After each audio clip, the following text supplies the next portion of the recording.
السلام علیکم ورحمۃ اللہ۔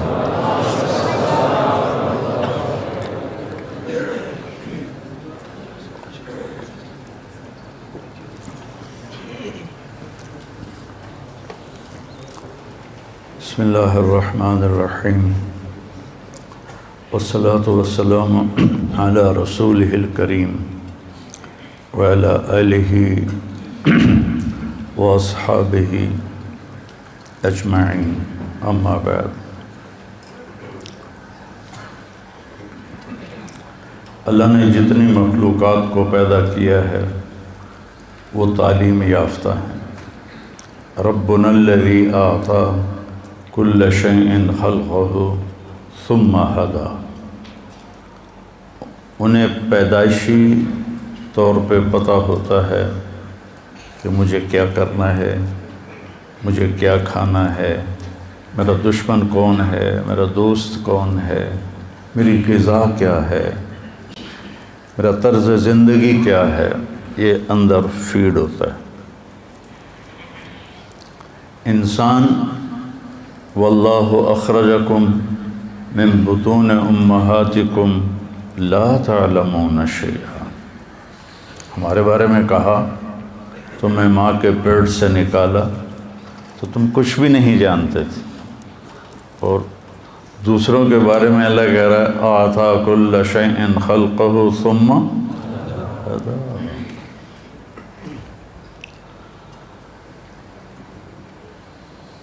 کتا دوڑتا ہوا آئے گا نا، سامنے پانی کو دیکھ کے رفتار نہیں روکے گا، دڑم چھلانگ لگائے گا کہ اس کے اندر فیڈ ہے کہ میں تیرنا جانتا ہوں۔ ہاتھی آئے گا نا پیچھے سے دوڑتا ہوا تو پانی کو دیکھ کے کھڑا ہو جائے گا، پہلے اپنا پاؤں ڈالے گا اور دیکھے گا کہ کیا میرا پاؤں زمین پہ لگتا ہے یا نہیں۔ اگر اس کا پاؤں زمین پہ لگتا ہے تو پھر وہ دوسرا پاؤں ڈالتا ہے، ورنہ پیچھے ہٹ جاتا ہے۔ اسے کہاں سے پتہ چلا کہ مجھے تیرنا نہیں آتا؟ ایسی بے شمار مثالیں کائنات میں آپ دیکھیں۔ پرواز ہے دونوں کی اسی ایک فضا میں، کرگس کا جہاں اور ہے شاہین کا جہاں اور، کہ ایک ہی فضا میں گدھ بھی اڑتا ہے اور عقاب بھی۔ عقاب تازہ گوشت کھاتا ہے اور گدھ گلا سڑا بدبودار۔ یہ تماشا میں نے عملاً فعلاً کینیا کے جنگل مسائے مارا۔ 5000 کلومیٹر لمبا جنگل ہے وہ، 5000 کلومیٹر۔ تو اس کے اندر ہم گئے، ایک رات وہاں گزاری، وہاں ہوٹل بنے ہوئے بڑے بڑے۔ صبح ہمیں وہ لے کے نکلے، اس سے پہلے کئی چکر لگے، وہ نہیں وہ جو میں نے دیکھا کہ ایک طرف عقاب بوٹی نوچ رہا تھا اتنی سی تھی، اور ایک طرف گدھ ایک ڈھانچے کے اوپر سے ماس اتار رہا تھا۔ عقاب وہاں تھا اور گدھ یہاں تھا، اتنے فاصلے پر۔ تو اس وقت مجھے اقبال یاد آئے، کرگس کا جہاں اور ہے شاہین کا جہاں اور۔ تو عقاب کیوں نہیں سڑا ہوا گوشت کھاتا، اور گدھ کیوں نہیں تازہ گوشت کھاتا؟ یہ میں آپ کو مثالیں دی ہیں۔ انسان جاہل ہے، اس سے کچھ نہیں پتا۔ میں نے اپنی آنکھوں سے کلپ دیکھا، ایک زرافہ نے بچہ دیا۔ کتنا بڑا ہوتا ہے زرافہ؟ تو جب ہم لینڈ کر رہے تھے مسائے مارا میں، جنگل کے اندر 6 ایئرپورٹ بنے ہوئے ہیں، 6، وہ کچے ہیں، اور ہر ایئرپورٹ کے ساتھ ہوٹل بنے ہوئے ہیں۔ تو ایک زرافہ سیدھا ہمارے جہاز کے سامنے کھڑا تھا، اڈی اچھی گردن ہوتی، میں کہ ویچنا ٹھوک جاوے۔ تو وہ خیر جہاز کی آواز سن کر وہ ادھر ہو گیا۔ تو میں نے دیکھا اس کی مادہ نے بچہ دیا، وہ کوئی 6 فٹ کی اونچائی سے گرتا ہے۔ وہ گرا اور تھوڑی دیر ایسے ایسے کرتا رہا، اور پھر ایک دم اٹھا اور جا کے ماں کے تھنوں کے اوپر پہنچ گیا۔ یہ علم کہاں سے آیا پیدا ہوتے؟ تو انسان کی فطرت میں غلط اور صحیح دونوں ہیں، اور انسان کی موت کے بعد ایک زندگی ہے، وہاں بھی ایک خوفناک انجام ہے، ایک بہترین انجام ہے۔ یہ انسان اپنی طاقت سے نہیں سمجھ سکتا، تو اللہ نے 1,24,000 انبیاء کو بھیجا، اور سب سے آخر میں اللہ نے ہمارے نبی پاک صلی اللہ تعالی علیہ وسلم کو بھیجا۔ کوئی نبی چھوٹے خاندان میں پیدا نہیں ہوا، ہر نبی عالی شان خاندان میں پیدا ہوا۔ غربت امارت دونوں چلی، بادشاہت بھی چلی، لیکن کوئی نبی ایسا نہیں جو کسی چھوٹے خاندان میں پیدا ہوا۔ اور جب اللہ نے ہمارے نبی کو پیدا کرنے کا ارادہ کیا تو یہ جو بیج، نیا بیج آپ کے لیے تو نئی بات ہوگی، کپاس، گندم، چاول، اس کے بیج تیار کیے جاتے ہیں، اور ایک نئے بیج کو تیار ہونے میں 10 سال لگتے ہیں۔ اس کے اوپر اتنے مراحل ہیں، ان سے گزرتے گزرتے گزرتے گزرتے 10 سال میں جا کر ایک اعلیٰ بیج تیار ہوتا ہے۔ اللہ نے اپنے حبیب کو وجود میں لانا تھا تو 10,000 سال چھانٹی ہوتی رہی، اور 10,000 سال کے بعد اللہ نے اپنے حبیب کو وجود بخشا۔ تو آپ نے فرمایا ان اللہ تخیر القبائل فاختار العرب، سارے قبائل کو دیکھا، عرب کو چھانٹا۔ ثم تخیر العرب فاختار مضر، پھر سارے عرب کی چھانٹی کی، اس سے بھی چھوٹے سوراخوں والی چھلنی لگائی، تو اس میں سے مضر کو چھانٹا، باقی پیچھے رہ گیا۔ ثم تخیر مضر، پھر مضر کے لیے اس سے بھی چھوٹے سوراخوں والی چھلنی لگائی، فاختار قریش، سے اللہ نے قریش کو چنا۔ قریش کا نام فہر تھا، فہر بن مالک بن نضر بن کنانہ۔ قریش ویل مچھلی کو کہتے ہیں، جیسے ویل مچھلی سمندر پہ راج کرتی ہے، قریش کا عرب پہ راج تھا۔ ثم تخیر قریش، پھر قریش کے لیے اور باریک چھلنی لگائی، فاختار ہاشم، اس میں سے اللہ تعالیٰ نے ہاشم کا انتخاب کیا۔ ثم تخیر بنی ہاشم، ثم تخیر ہاشم، پھر اللہ تعالیٰ نے اور باریک چھلنی لگائی، اور اس میں سے صرف ایک ہستی وجود میں آئی۔ ثم تخیر بنی ہاشم فاختارنی، پھر اللہ نے بنی ہاشم کو چھانٹا تو اللہ نے مجھے پسند کیا۔ انا خیرکم ابا و نفسا، مجھ سے عالی شان نہ کسی کا نسب ہے نہ کسی کی شرافت۔ جب اللہ نے، آپ نے فرمایا جب اللہ نے قبائل بنائے تو مجھے سب سے بہترین قبیلے میں پیدا کیا، جب اللہ تعالیٰ نے خاندان بنائے تو مجھے سب سے بہترین خاندان میں پیدا کیا، جب اللہ نے آگے گھرانے بنائے تو سب سے بہترین گھر میں اللہ تعالیٰ نے مجھے پیدا فرمایا۔ تو ایک دفعہ عربوں نے بنی اسرائیل پہ حملہ کر دیا تو ان کے نبی ان کے لیے بد دعا کرنے لگے، تو اللہ نے فرمایا کہ بد دعا نہیں کر سکتے، اس میں میرا آخری نبی آنے والا ہے، ان کے لیے بد دعا کے لیے ہاتھ مت اٹھاؤ۔ تو اللہ تعالیٰ نے آپ کو خاندان کے لحاظ سے سب سے عالی نسب، حضرت معاویہ رضی اللہ عنہ سے کسی نے پوچھا کہ آپ لوگ زیادہ بہتر تھے یا بنو ہاشم؟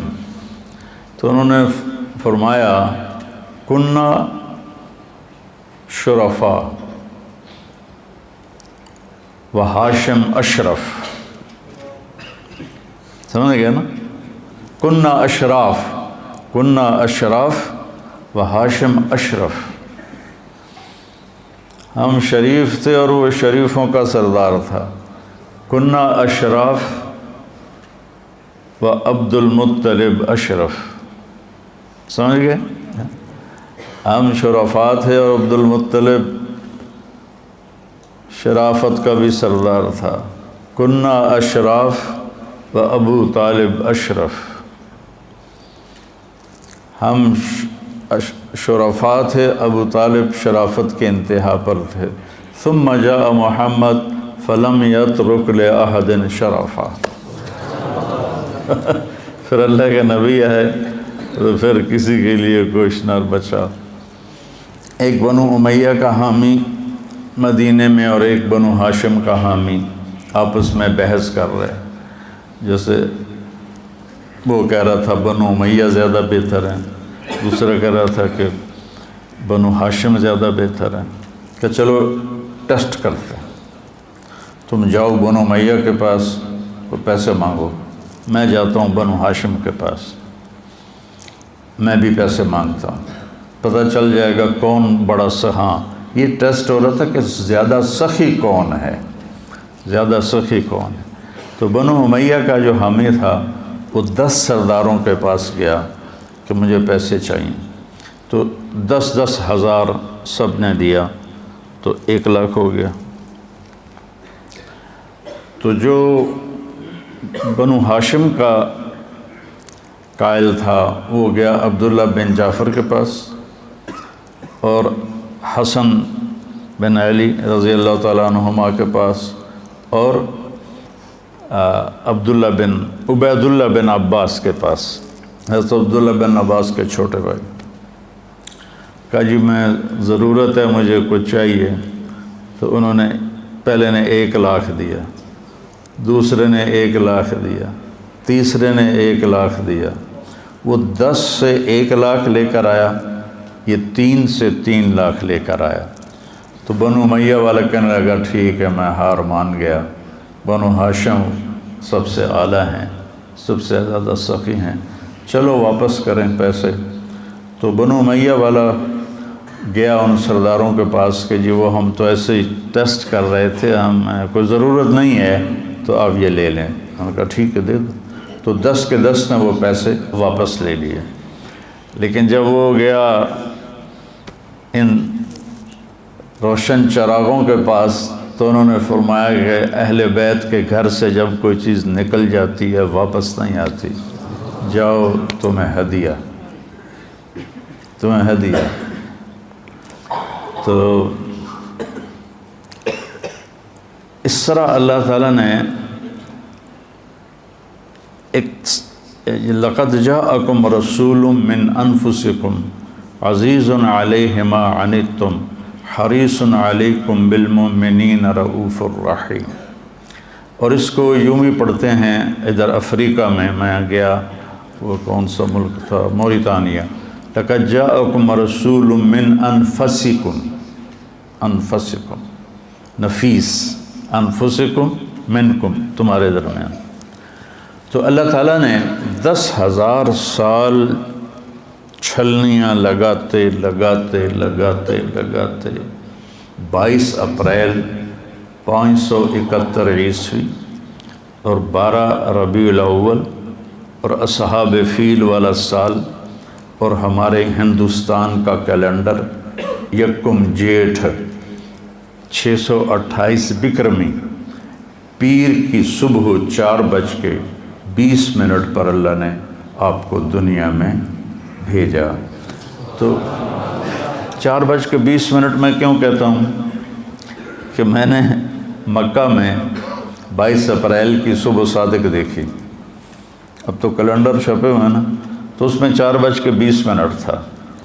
تو علامہ سلیمان منصور پوری رحمہ اللہ تعالیٰ نے جو رحمۃ للعالمین لکھی ہے، انہوں نے بھی 4:20 اس میں لکھا ہے، میں نے وہیں پڑھا، بہت پرانی بات ہے۔ پھر میں نے اس کی تصدیق کی کیلنڈر سے، تو وہ آپس میں مل گیا۔ تو جب آپ پیدا ہوئے تو نوشیروان نے ایک محل بنایا تھا، اس میں پوری پتھر کی اینٹیں نہیں تھیں، پوری چٹان کو کاٹ کے وہ بنایا تھا۔ تو اس کے 14 بڑے کنگرے برج دھڑم سے ٹوٹ کے نیچے گرے، اور 1000 سال سے کسرا کے دربار میں آگ جل رہی تھی، 24 گھنٹے جلتی تھی، اود کی لکڑی سے آگ جلائی جاتی تھی، وہ ایک دم بجھ گئی، اور دریا اور بحیرہ ساوا اس کا پانی ایک دم خشک ہو گیا۔ تو نوشیروان ڈر گیا کہ یہ کیسے گر سکتے ہیں؟ تو اس نے کہا کسی کو بلاؤ جو آسمانی کتابوں کا عالم ہو۔ تو ہیرا عراق کا شہر ایران کے قبضے میں تھا، وہاں عبد المسیح ایک بڑا عیسائی تھا۔ جب ہیرا کا محاصرہ ہوا، وہ باتوں سے باتیں جڑ جاتی ہیں، تو حضرت خالد بن ولید امیر تھے، تو عبد المسیح آیا کہ ہم لڑتے نہیں، ہم سے صلح کر لو، اگر صلح نہیں کرو گے نا تو یہ زہر ہے، سم ساعتن، 1 منٹ میں آدمی کی جان لے لیتا ہے۔ خالد بن ولید نے پوچھا یہ کیا ہے؟ کہ یہ سم ساعتن، کہ 1 ساعت سے مراد یہاں گھنٹہ نہیں، کہ 1 گھڑی، کہ 1 گھڑی میں یہ انسان کی جان لے لیتا ہے۔ تو خالد بن ولید نے کہا دکھاؤ، اسے دکھایا، تو انہوں نے اس کا ڈھکن کھولا، بسم اللہ الذی لا یضر مع اسمہ شیء فی الارض ولا فی السماء وهو السمیع العلیم۔ صحابہ بھاگے روکنے کے لیے، لیکن ان کے پہنچنے سے پہلے وہ سارا پی گئے، اور ان کو تھوڑا سا پسینہ آیا اور ٹھیک ٹھاک۔ تو عبد المسیح کہنے لگا جب تک تیرے جیسے لوگ موجود ہیں تمہارے اس سیلابی ریلے کو کوئی نہیں روک سکتا۔ تو یہ عبد المسیح کا واقعہ مجھے یاد آ گیا ہیرا کی وجہ سے۔ ہیرا سے اس کو بلایا، اس نے کہا جی میں تو اتنا نہیں جانتا، میرا ماموں ہے شام میں رہتا ہے، اس کا نام ہے ستیح، تو میں اس کے پاس جاتا ہوں۔ تو اس کو بھیجا، تو وہ سکرات میں تھا، موت کے علامات ظاہر تھیں، تو اس کو ہلایا کہ یا خال یا ستیح، مامو جی میں عبد المسیح ہوں۔ یوں جھنجھوڑ کے جب انہوں نے اس کو دیکھا تو کہنے لگے بعث کا ملک و بنی ساساں لارتجاس الایوان و خمود النیران و غموز بحیرۃ ساوا۔ مجھے پتہ ہے تمہیں ایران کے بادشاہ نے بھیجا ہے کہ 14 برج گر گئے، جلتی آگ بجھ گئی، بحیرہ ساوا خشک ہو گیا۔ تو کہا اخبر وَإِذَا ظَهَرَ صَاحِبُ الْحَرَاوَةِ وَكَثْرَتِ التِّلَاوَةِ وَفَاضَتْ وَادِ السَّمَاوَةِ وَغَادَتْ بُحَيْرَةُ سَاوَةِ فَلَيْسَ الشَّامُ لِسَتِيحٍ شَامًا وَلَيْسَ الْعِرَاقُ لِعَبْدِ الْمَسِيحِ مَقَامًا۔ کہا دیکھو جب عصا والا شخص ظاہر ہوگا اور اس کی کتاب کی تلاوت کثرت سے ہوگی اور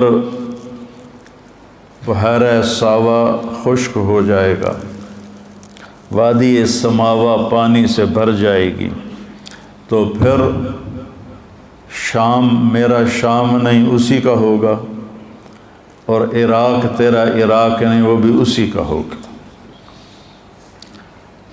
پیدائش پر یہ، اور جتنے بت جہاں تھے پوری دنیا میں دھڑم سے گرے اور منہ کے بل زمین پر، منہ کے بل زمین پر سارے کے سارے۔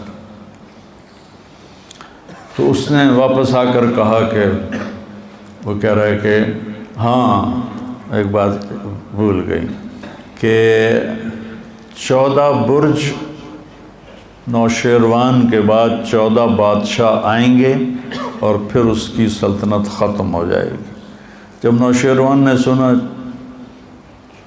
14 بادشاہ تو 200-300 سال تو لگ ہی جائیں گے، وہ تو 45 سال میں کام ختم ہو گیا، 50 سال میں اوپر نیچے آتے گئے، اوپر نیچے آتے گئے، اور بغاوت ہو گئی، قتل و غارت ہو گیا۔ تو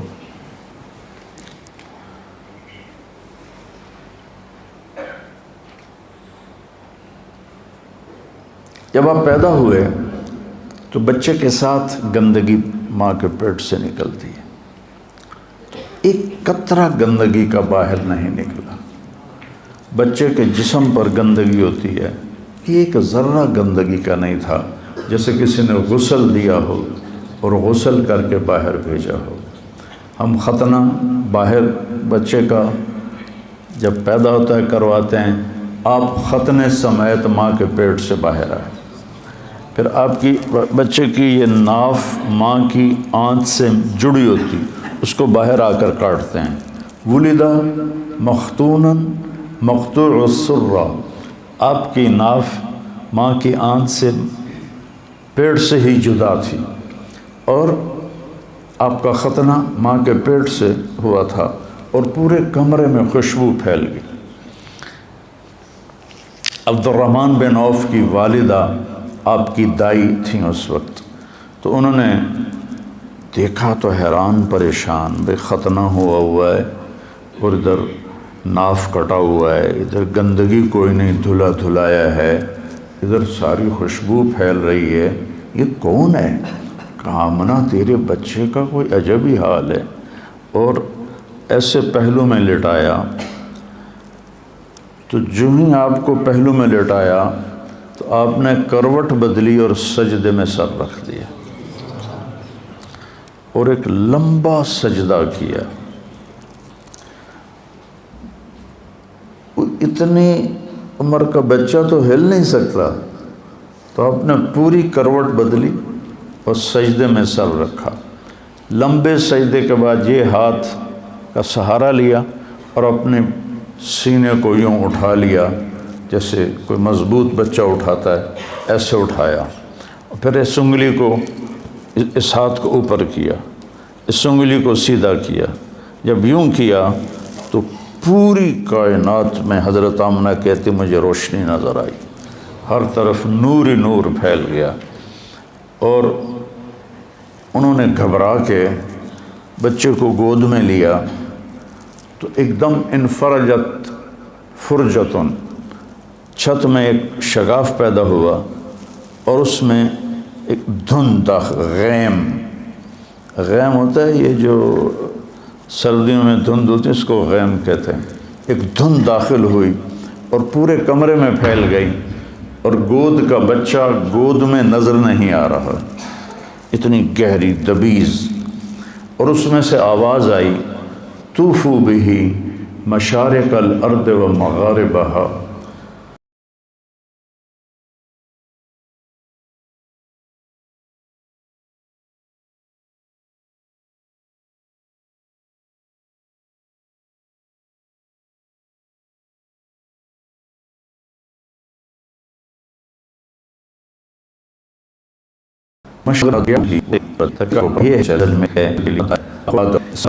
اور شیش کی معرفت دو، وشجاعت نوح، اور نوح علیہ السلام کی شجاعت دو، وخلت ابراہیم، ابراہیم علیہ السلام کی دوستی دو، واستسلام اسماعیل، اسماعیل علیہ السلام کی قربانی دو، وفصاحت صالح، صالح علیہ السلام کی فصاحت دو، وحکمت لوط، اور لوط علیہ السلام کی حکمت دو، وحب دانیال، اور دانیال علیہ السلام کی محبت دو، وہ شدت موسیٰ، اور موسیٰ علیہ السلام والی شدت دو، و جہاد یوشع، یوشع علیہ السلام والا جہاد دو، و طاعت یونس، یونس علیہ السلام کی اطاعت دو، و لحن داود، اور داؤد علیہ السلام کی مٹھاس دو، میٹھا وہ آپ کی جو لحن تھا، لحن داودی، وہ دو،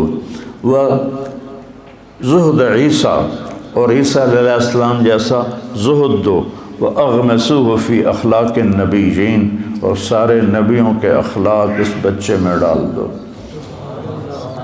پھر ایک دم بادل چھٹا اور آپ گود میں تھے، اور آپ کا چہرہ سے نورانی منور روشن تھا۔ تو عرب کی عادت تھی کہ بچوں کو باہر بھیجتے تھے،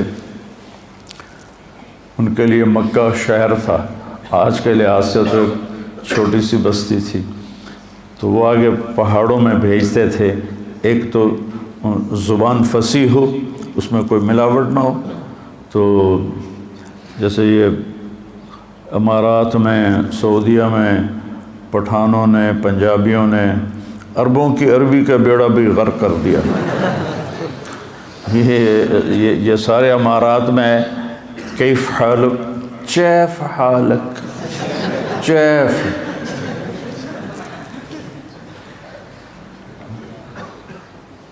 تو وہ کتنے سال مسلسل جاتا رہا، امشی سیدھا،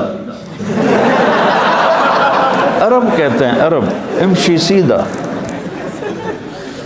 شکر ہے نسوار کی عادت نہیں پڑی ان کو۔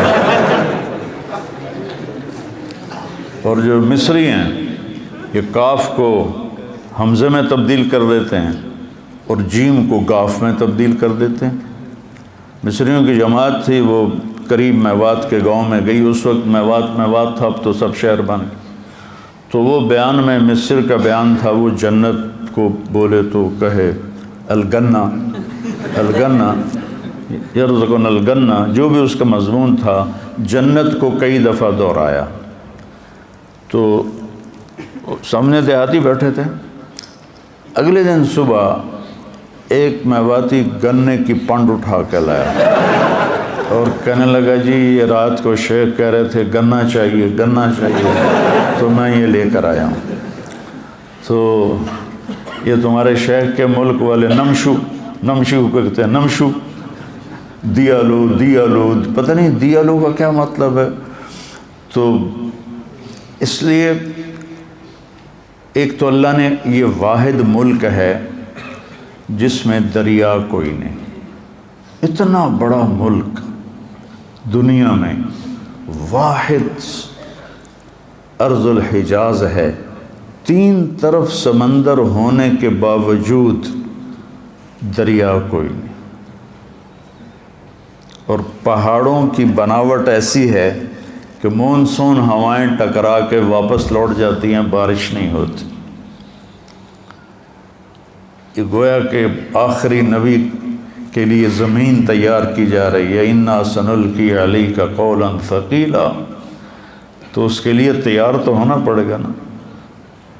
جیسے یہ پہلوان ویٹ اٹھانے کے لیے پھر طاقت لگاتے آگے بڑھتے ہیں، تو ماحول ایسا دیا گیا جس میں مشقت کے سوا کچھ نہ تھا۔ تو قبیلہ بنو سعد سے آئیں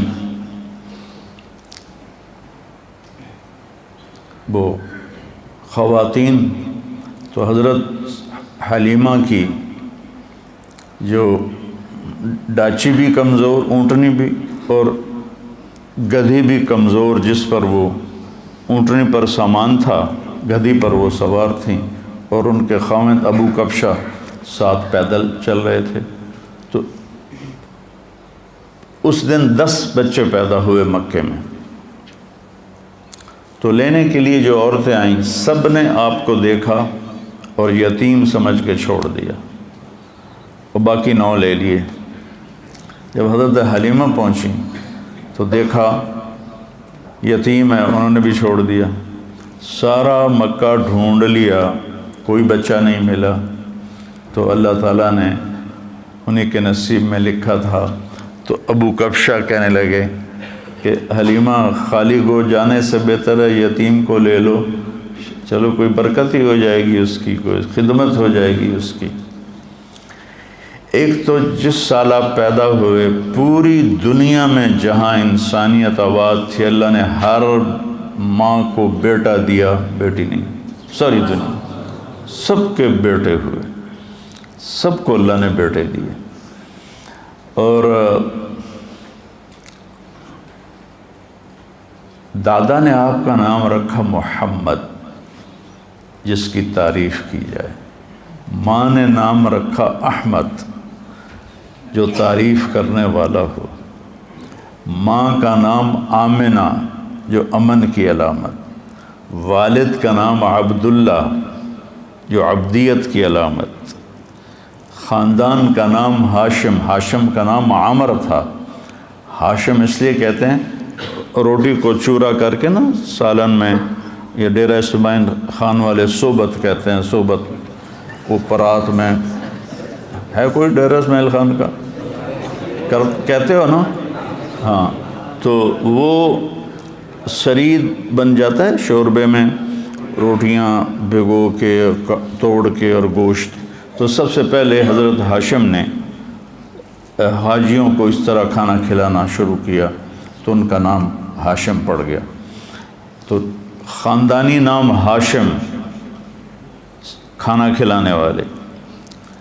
دودھ پلانے والی کا نام حلیمہ، حلم، اخلاق۔ اور دودھ پلانے والی کا خاندان سعد، بنو سعد، سعادت۔ جب حلیمہ نے ارادہ کر لیا کہ میں یتیم لیتی ہوں، تو ان کے دادا نے ان کو بلایا کہ تمہارا نام کیا ہے؟ تو میرا نام حلیمہ ہے۔ کہا جاء الحلم، فالی، حلم آ گیا۔ تمہارا قبیلہ کون سا ہے؟ تو انہوں نے کہا جی بنو سعد۔ تو انہوں نے کہا سعید عمرنا، انہوں نے اس سے فال لی۔ تو ایک بیٹا اور تھا، حضرت آمنہ کی چھاتیاں خشک تھیں، جو ہی آپ کو گود میں لیا چھاتیاں دودھ سے بھر گئیں، دودھ رسنے لگا۔ تو انہوں نے آپ کو ایک طرف سے دودھ پلایا، جب دوسری طرف سے پلانے لگے تو آپ نے منہ بند کر لیا کہ ایک بیٹا دودھ پیتا، ان کا اپنا بھی تھا، تو آپ نے اس کا حصہ چھوڑ دیا۔ اور ہمارے یہاں قبضہ مافیا بنے ہوئے ہیں، جو لوگوں کی زمینیں ہڑپ کر رہے ہیں، گھر ہڑپ کر رہے ہیں، یہ کیا جواب دیں گے اللہ تعالیٰ کو؟ بدبخت یہیں چھوڑ کے مر جاتے ہیں۔ اجل ہی نے چھوڑا نہ کسرا نہ دارا، اسی سے سکندر صفات بہارا، ہر ایک لے کے کیا کیا نہ حسرت سے دارا، پڑا رہ گیا سب یوں ہی ٹھاٹ سارا، جگہ جی لگانے کی دنیا نہیں ہے، یہ عبرت کی جا ہے تماشا نہیں ہے۔ آپ ابھی اپنے شعور میں نہیں ہیں اور اپنے بھائی کا حصہ چھوڑ دیا۔ تو رات ہو گئی تھی، تو اونٹنی میں دودھ کا قطرہ نہیں تھا، تو حضرت حلیمہ رضی اللہ عنہ کہنے لگی ابو کبشہ کوشش کرو کوئی 2-4 قطرے نکل آئیں تو کچھ ہمارا پیٹ بھر جائے۔ تو وہ جب گئے، رات کا اندھیرا، انہوں نے اونٹنی کو جب تھنوں کو ہاتھ لگایا تو وہ مشکیزے کی طرح نیچے لٹکے ہوئے تھے۔ تو ایک گلاس کیا پورا برتن انہوں نے دودھ سے بھر لیا۔ تو جب لے کر آئے تو حلیمہ کہنے لگی یہ کہاں سے؟ کہا اونٹنی سے۔ کہا نہیں، یہ اس کی برکت سے۔ دونوں نے پیٹ بھر کے پیا۔ صبح جب چلنے لگے تو حضرت حلیمہ نے آپ کو گود میں لے کر اس پر گدی پر سوار ہوئے، تو ایک دم گدی نے منہ موڑا اور حرم شریف کی طرف منہ کر کے یوں سجدے میں سر جھکایا، یوں پھر سر اٹھایا اور پھر یوں سجدے میں سر اپنا لے گیا، پھر سر اٹھایا اور پھر یوں سجدے میں دیکھے اللہ کا شکر ادا کرتے ہوئے۔ 24 گھنٹے پہلے ان کے قافلے کی عورتیں روانہ ہو چکی تھیں۔ واپسی پر ان کی گدھی کی رفتار ایسی تیز ہوئی اور اونٹنی کی کہ 24 گھنٹے کا فاصلہ بھی مکمل کیا اور ان کو 24 گھنٹے بعد چل کے جا کے پکڑا اور آگے نکل گئیں۔ تو عورتیں کہنے لگیں کہ ان لأتان آمنۃ لشأنا، آمنہ حلیمہ، ان لأتان حلیمۃ لشأنا حلیمہ، یہ تیری لگتا ہے سواری بدل گئی ہے، کوئی بڑی شان والی سواری آئی ہے۔ تو حضرت حلیمہ نے کہا سواری نہیں بدلی، سوار بدل گیا ہے۔ ان لہذا الراکب لشأنا، اس سوار ہونے والے کی شان ہے، کھوتی تو وہی ہے بیچاری پانی میں۔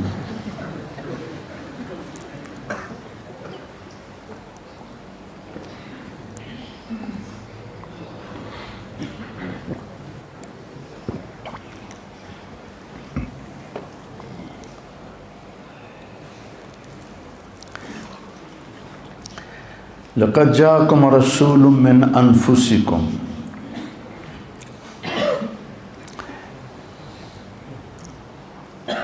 ربیع الاول میں سیرت کی بات کرنا جیسے ہم کر رہے ہیں یہ محمود ہے۔ جس قسم کے طریقے رائج ہو گئے ہیں یہ تو نہیں تھے پہلے، لیکن اس طرح میں نے ہر ملک میں دیکھا جہاں کبھی کہیں مجھے 12 ربیع الاول گزارنے کا موقع ملا تو وہاں ایسے مسجدوں میں جمع ہوتے ہیں، آپ کی تعریف میں اشعار ترنم کے ساتھ، پھر خطابات آپ کی شان میں ہوتے ہیں۔ تو اس طرح یہ جلسے جلوس صرف ہمارے بر صغیر میں ہیں یا اور بر صغیر کے لوگ جہاں کہیں آباد ہیں، لیکن آپ کی آمد پر اظہار فرحت یہ پوری امت میں ہے، پوری امت میں ہے۔ تو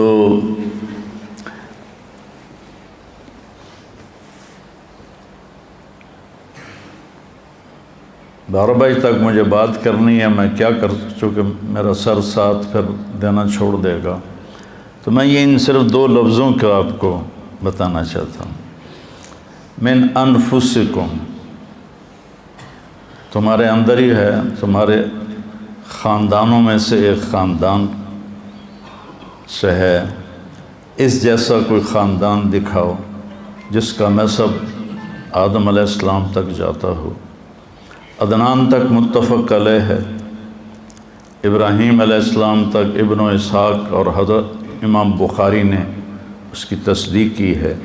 ابراہیم سے آدم تک مختلف فی ہے، لیکن قاضی سلیمان منصور پوری رحمہ اللہ تعالیٰ نے آپ کا پورا سلسلہ نسب لکھا ہے۔ اور الرحیق المختوم 1975 میں جس نے اول درجہ حاصل کیا تھا اس میں بھی آپ کا نسب نامہ لکھا ہوا ہے، اور جس نیت سے میں نے یاد کیا وہ میں آپ کو سناتا رہتا ہوں۔ تو من انفسکم آپ کے نسب کی شان بیان ہے۔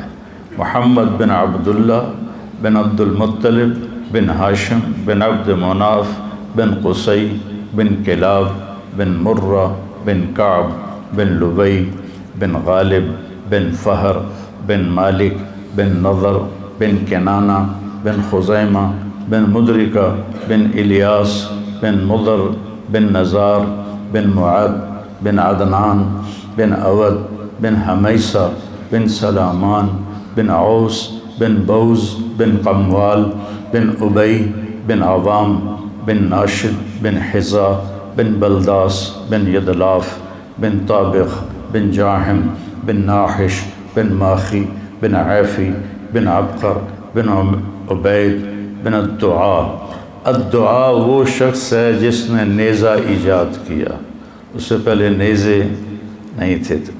الدعاء آپ کے نسل میں نیزے کا اسلحہ انہوں نے ایجاد کیا، بن حمدان بن سمبر بن یثربی بن یحزن بن یلحن بن ارعوا بن عیزی بن ذیشان بن عیسر بن اقناد بن ایہام بن مقصر بن ناحث بن زارع بن سمی بن مزی بن عوض بن عرام بن قیدار بن اسماعیل بن ابراہیم بن آذر بن ناحور بن سروج بن رعو بن فائج بن عابر بن ارفخشاد بن سام بن نوح بن لامک بن متوشالح بن ادریس بن یرد بن ملحلئیل بن قینان بن آنوش بن شیس و بن آدم علیہ السلام۔ میں جب جاتا ہوں دربار رسالت تو آپ کو سلام پیش کرتا ہوں، تو پورا آپ کا نسب پڑھ کے میں آپ کو سلام پیش کرتا ہوں۔ تو من انفسکم لقد جاءکم رسول من انفسکم، نفیس۔ تو پہلے ام معبد کی سنو، الخزاعیہ، کہ کیسے نفیس تھے۔ رأیت رجلا ظاہر الوضاء ابلج الوجه حسن الخلق لم تعبه ثجلة ولم تزر به سعلة وسيم قصيم في عينيه دعج في أشفاره وطف في صوته سحل في لحيته كثاثة في عنقه سطع إن تكلم علاه البهاء وإن سكت علاه الوقار۔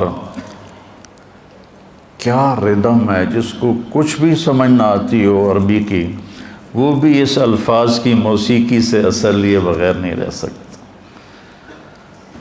تو ظاہر الوضاء کا میں ترجمہ کیا کرتا ہوں کہ ابو معبد مجھے یوں لگا جیسے 14ویں کا چاند ہی کپڑے پہن کے زمین پہ آ گیا، ایسے حسین، ابلج الوجہ، ایسے روشن چمکتا چہرہ، حسن الخلق، سر سے لے کر پاؤں تک حسن آپ کا غلام تھا،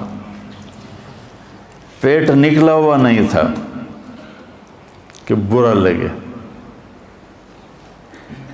اور مولوی کا پیٹ نکل آئے نا تو اس کو سزا دینی چاہیے۔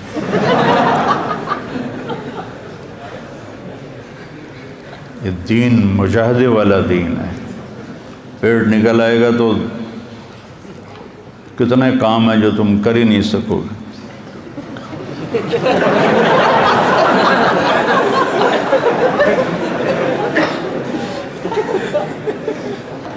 اور نہ آپ اتنے کمزور تھے کہ بے روب ہو جائیں۔ وسیم قسیم، وسیم اسے کہتے ہیں جس کو دیکھنے سے آنکھ نہ بھرے، جتنی دفعہ دیکھو اتنی دفعہ دیکھنے کا شوق بڑھے۔ یہ چیز دنیا کے کسی حسن میں نہیں ہے۔ ایک دفعہ، 2 دفعہ، 3 دفعہ، 10 دفعہ، پھر دلچسپی ماند پڑ جاتی ہے، پھر ختم ہو جاتی ہے۔ کائنات میں ایک ہستی ایسی آئے، وسیم، کہ جن کو دیکھنے سے جی نہیں بھرتا تھا، جی چاہتا تھا اور دیکھوں اور دیکھوں اور دیکھوں۔ قسیم، سر سے لے کر پاؤں تک ہر جسم کا عضو جب حسین ہو تو اس کو قسیم کہتے ہیں۔ کسی کی آنکھیں موٹی ہوتی ہیں لیکن چہرہ پتلا ہوتا ہے تو ہم کہتے ہیں یار اس کی آنکھیں بڑی خوبصورت ہیں، تو لفظ بتاتا ہے کہ باقی وہ حسن نہیں جو آنکھوں میں ہے۔ بس فلاں کے بال بڑے خوبصورت ہیں، لیکن میرے نبی کے سر کے بال سے لے کر پاؤں کے ناخن تک، ادھر سے ادھر، یہاں سے یہاں، یہاں سے یہاں، آگے سے یہاں تک، پیچھے سے یہاں تک پورا وجود حسن میں پرویا ہوا تھا. کسیم فی عینیہ داج. اور ہند بن ابی حالہ کہتے ہیں ادعج، آنکھیں سیاہ، پتلی سفید، پتلی سیاہ اور آنکھوں کی سفیدی. ادعج اکحل، سرما لگا ہوا بغیر سرما لگائے ہوئے. اشکل، سرخ لکیریں ڈوریں آنکھوں میں. اہدب، یہ پلکیں بڑی لمبی اور دراز. یہ عورتیں نا مصنوعی پلکیں لگاتی ہیں، کہیں جانا ہو کسی فنکشن پہ تو وہ موٹی موٹی نظر آتی ہیں، پتہ لگ جاتا ہے مصنوعی ہیں. تو میرے نبی کی پلکیں خود ہی لمبی تھیں جو آنکھوں کو اور حسین بنا دیتی ہیں، چہرے کو اور حسین بنا دیتی ہیں. ابرق، انجل، اکحل، احور، اہدب، اشکل، ادعج، یہ سارے میرے نبی کی آنکھوں کی صفات ہیں، جس کا مطلب ہے کہ کائنات میں ایسی آنکھ کسی کی نہیں بنی. آپ کی آنکھوں میں آنکھیں ڈال کے کوئی بات نہیں کر سکتا تھا. جب آپ آنکھ اٹھا کر دیکھتے تھے باقی سارے ایسے ہو جاتے تھے. ایسی چمک تھی آپ کی آنکھوں میں، کوئی آپ کی آنکھوں میں آنکھیں ڈال کے دیکھ نہیں سکتا سوائے دو آدمیوں کے، ایک ابو بکر اور ایک عمر رضی اللہ عنہما. ان کے سوا باقی کوئی بھی آپ کے جب آپ آنکھ اٹھاتے تو باقی یوں ہو جاتے تھے. فی صوت ہی سحل، آواز میں ایک روح اور ایک کشش اور ایک موسیقی.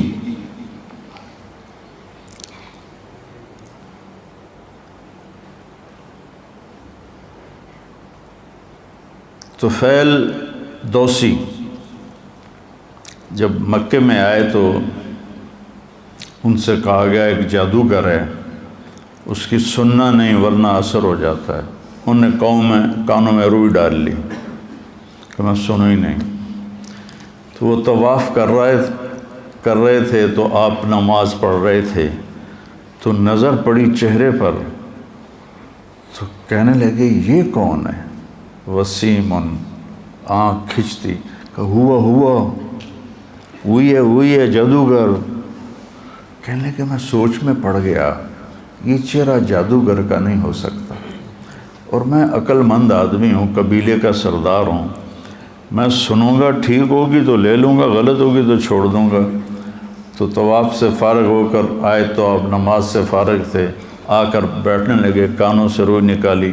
ما تقول یا محمد، کیا بات کرتے ہو تم؟ تو آپ نے کہا ان الحمد للہ احمدہ واستعینہ واؤمن بہ واتوکل علیہ من یہدہ اللہ فلا مضل لہ ومن یضللہ فلا ہادی لہ. تو ان پر لرزہ طاری ہو گیا کہ اعد فقد بلغنا قاموس البحر، تیرے چند جملوں نے ساتوں سمندر پی لیے ہیں، دوبارہ تو سناؤ. آپ نے پھر سنایا تو انہوں نے کلمہ پڑھ لیا. فی صوت ہی سحل، آواز ایسے کھینچتی تھی.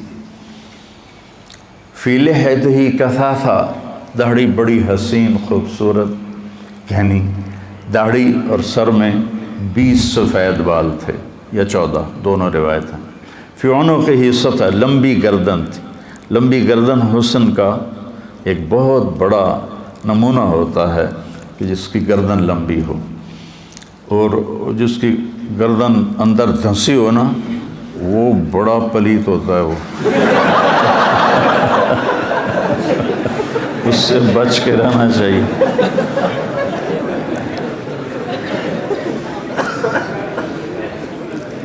تو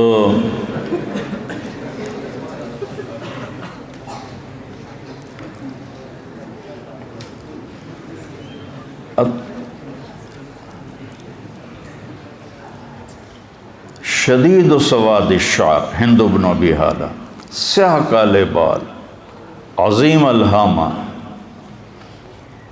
خوبصورت سر بڑا، واسع الجبین، پیشانی کھلی کشادہ، ازج الحواجب، پلکیں کمان کی طرح ایسے گول، اقن العرنین، ناک بڑا خوبصورت، تھوڑا سا یہاں سے اٹھا ہوا، سہل الخدین، گال بڑے پیارے، نہ پچکے ہوئے نہ ابھرے ہوئے، یوں ہوں تو وہ خوبصورتی ہوتی ہے، ضلیع الفم،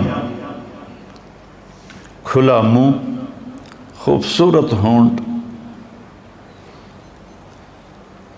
مفلج الاسنان، یہ 4 دانتوں میں خلا، اشنب، دانت ایسے گولائی میں تھے سارے، ایسے کسی کے آگے ہوتے ہیں، پیچھے ہوتے ہیں، اوپر ہوتے ہیں، نیچے ہوتے ہیں، ایسے گولائی میں آپ کے دانت تھے، کث اللحیہ، داڑھی گھنی تھی، اور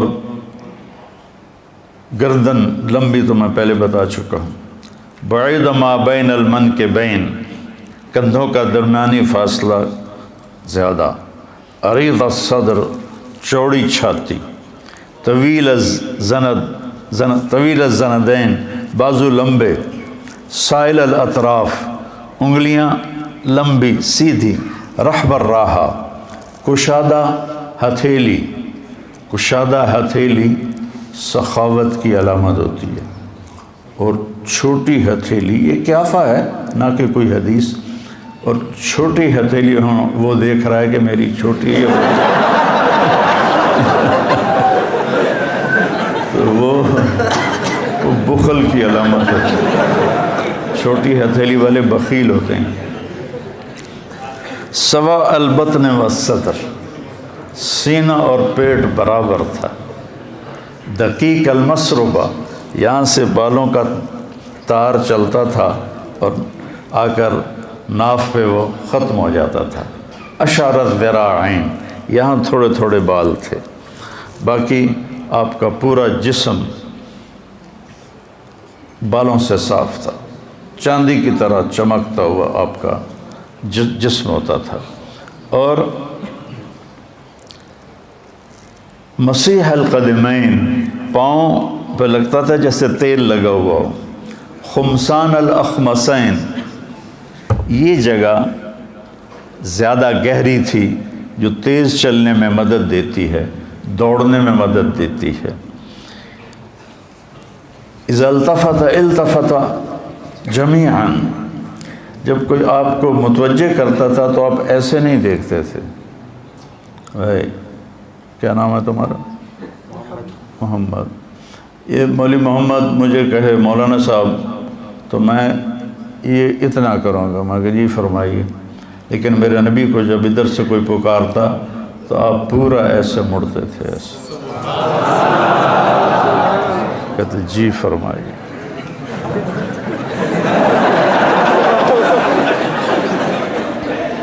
ادھر سے کوئی پکارتا تھا تو آپ دیکھو اپنے نبی کی مشقت، آپ پورا اس کی طرف ایسے مڑتے تھے اور پھر کہتے تھے جی فرمائیے، اور آپ قدم چھوٹے اٹھاتے تھے، لمبے لمبے قدم اٹھانے سے چال بے روب ہو جاتی ہے، چھوٹے قدم اٹھاتے تھے اور ان میں تیزی ہوتی تھی، آپ چلتے تھے صحابہ پیچھے دوڑتے تھے، آپ کی چال میں اتنی تیزی تھی، تو من انفسکم، کون بیان کر سکتا ہے نبی کی صفات کو، جیسے اللہ ناقابل بیان ہستی ہے، میرا نبی بھی ناقابل بیان ہستی ہے، کون آپ کی صفات کو بیان کر سکتا ہے کہ اللہ نے اپنی پسند کا بنایا، وہ ہے نا وَأَحْسَنَ مِنْكَ لَمْ تَرَ قَطُّ عَيْنِي وَأَجْمَلَ مِنْكَ لَمْ تَلِدِ النِّسَاءُ، حسن کہتے ہیں جسمانی خوبصورتی کو، اور جمال کہتے ہیں خاندانی شرافت کو، ہم دونوں کو مطلب خوبصورت لیتے ہیں، تو آپ دیکھیں چناؤ وَأَحْسَنَ مِنْكَ لَمْ تَرَ قَطُّ عَيْنِي، یہ چونکہ آنکھ سے نظر آتا ہے، ٹھیک ہے نا، تو یہاں آنکھ کا لفظ آیا۔ وَأَجْمَلَ مِنْكَ لَمْ تَلِدِ النِّسَاءُ، اور جمال کا تعلق نسب سے ہے تو وہاں کسی ماں نے تیرے جیسا جنا نہیں۔ خلقت مبرأ من کل عیب، آپ ہر عیب سے پاک پیدا ہوئے۔ کأنک قد خلقت کما تشاء، آپ جیسے آپ نے اپنے آپ کو چاہا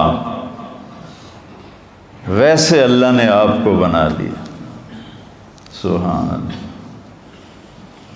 تو اپنے نبی کی سیرت پڑھو۔ ہاں، آپ کی دنیا سے جاتے ہوئے 2 الفاظ تھے، اور پیغام بھی آ جائے، یہ تو تھوڑی سی آپ کی جھلک تھی جو میں آپ کے سامنے میں نے پیش کر دی۔ آپ نے دنیا سے جاتے ہوئے 2 لفظ بولے تھے، الصلاۃ وما ملکت ایمانکم، میری امت ایک نماز نہ چھوڑنا، اور ایک غریبوں پہ ظلم نہ کرنا، اپنے نوکروں پہ۔ حقوق اللہ، حقوق العباد، پورا دین 2 لفظوں میں بیان کر دیا۔ حقوق اللہ نماز، حقوق العباد کسی پہ ظلم نہ کرنا، تو پورے دین کو 2 جملوں میں بیان کر دیا۔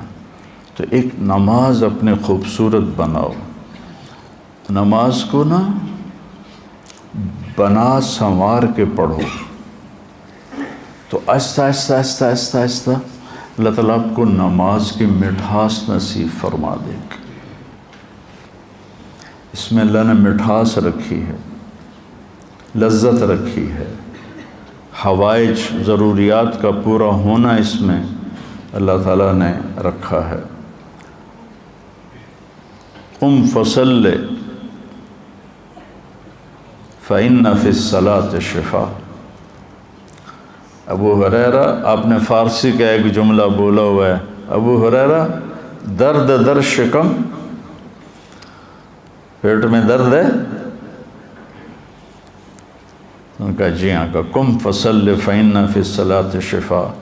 ہمارے بہت سے زیادہ جن کو بخار چڑھ جاتا ہے تو وہ انگریزی کا لفظ بھی نہیں بولتے، یہ کافروں کی زبان ہے، ہم نے نہیں بولنی۔ موبائل انہی کا ہاتھ میں ہوتا ہے لیکن زبان ان کی نہیں بولنی۔ ایسی احمقانہ حرکتیں ہیں۔ میرے نبی اس وقت فارسی سب سے بڑے طاقتور تھے، تو اب ان کی زبان ہے، درد در شکم، قم فصل فإن فی الصلاۃ شفاء۔ تو بیٹا ایک ایک آپ نماز پڑھتے ہو، آپ نماز کو بنا کے پڑھو تو آپ کو اللہ اس کی حلاوت نصیب فرمائے۔ اور دوسرا میرے نبی نے فرمایا، کسی پہ ظلم نہ کرو، کسی پہ زیادتی نہ کرو۔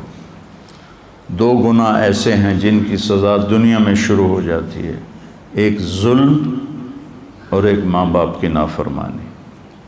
اس پر دنیا میں ہی پکڑ شروع ہو جاتی، آخرت کی آگے پکڑ ہے۔ دوسرا، سیرت کو پڑھو، سیرت سے جی لگاؤ۔ میں نے جتنا آپ کو بیان کیا ہے، میں کوئی پڑھ کے نہیں ہوں، جو پڑھا تو جاتا نہیں، لیکن جب میں نے پڑھا تھا تو دل دے کے پڑھا تھا، تو مجھے پتہ بھی نہیں ہوتا اور کہاں کہاں سے چیزیں جڑ کے سامنے آ جاتی ہیں۔ سیرت کو پڑھو، آپ کو زندگی گزارنے کا پتہ چلے کہ زندگی گزارنی کیسے ہے۔ اور عبادات میں نماز پر کوشش کیا کرو کہ نماز خوبصورت بناؤ، نماز اچھی بناؤ۔ رائمنڈ میں بڑی شدت تھی،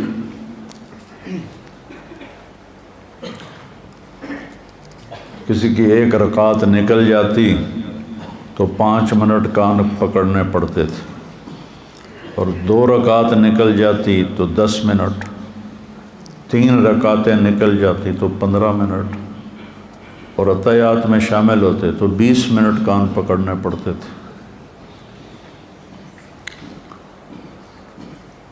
تو ایک لڑکا مقرر ہوتا تھا، وہ سلام پھیرتے ہی دیکھتا تھا میری جماعت میں سے کون کون مسبوق ہیں۔ تھوڑے سے لوگ ہوتے تھے، جتنے آپ ہیں بس اتنا مجمع ہوتا تھا۔ فجر کی نماز بہت لمبی پڑھی جاتی تھی، سورۃ نون 1 رکعت میں، سورۃ ملک 1 رکعت میں، اور جمعہ کی صبح الف لام میم سجدہ اور دہر۔ اور وہ جو حافظ صاحب سلیمان صاحب تھے، ایک تو ان کی آواز اتنی کوڑی تھی کہ اوپر سے تلاوت لمبی، تو وہ ہم گرمیوں میں باہر سوئے ہوتے تھے۔ مثلاً یہ مسجد کی حدود باہر میں، تو یہاں سے ہمارے بستروں کی لائنیں ہوتی تھیں طالب علموں کی، تو میرا بستر جو تھا وہ 3ری لائن میں تھا، 1 2 3 40 لڑکے تھے ہم ٹوٹل۔ تو لوگ ہمیں اٹھاتے تھے، بھائی نماز، بھائی نماز، ہم سوئے رہتے تھے، چونکہ ہمیں پتہ ہوتا تھا اب سورۃ نون پڑھنی ہے، جب آدھی گزر جائے گی پھر اٹھ کے وضو کریں گے اور سنتیں پڑھیں گے اور شریک ہو جائیں گے۔ تو لہٰذا کوئی بھی نہیں اٹھتا تھا، سارے اطمینان سے اٹھتے تھے۔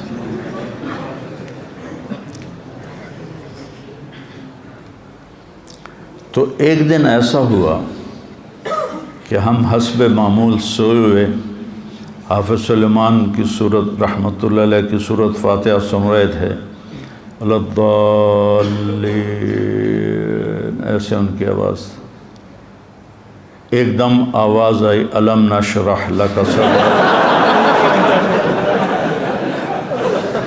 اب جو لگے کرنٹ اور سارے اٹھ کے بھاگے، اور اس دن پتہ چلا ترتیب واجب نہیں ہے، جو شے پہلے کرنی کر لو۔ جلدی میں نے پورے بازو ایسے اندر حوض میں ڈالے، منہ پہ چھٹا مارا، پھر دونوں پاؤں ڈالے، اور میں رکوع میں شریک ہو گیا۔ تو کوئی 8-10 لڑکے جو پھرتیلے تھے وہ کامیاب ہوئے، باقی سارے مسبوق ہو گئے۔ تو سب کی پیشی ہو گئی، تو مولانا ظاہر شاہ صاحب ہنس پڑے، کہنے لگے بزرگا ان کا تھا تکیہ، بزرگا یہ سمجھ رہے تھے کہ حافظ سلیمان سورۃ نون پڑھے گا، یہ آرام سے اٹھیں گے، پھر شریک ہو جائیں گے، آج ان کے ساتھ دھوکہ ہو گیا، اس نے الم نشرح پڑھ دی، چلو آج سب کو معاف کر دو۔ تو اس دن سب کی معافی ہو گئی۔ تو ایسے زبردستی سے نماز نہیں بنتی، اپنے ذوق سے نماز بناؤ، اور سیرت کو پڑھو اور قرآن کو پڑھو، تو انشاءاللہ آپ کی زندگی میں ایک بہار آئے گی۔ ٹھیک ہے، السلام علیکم۔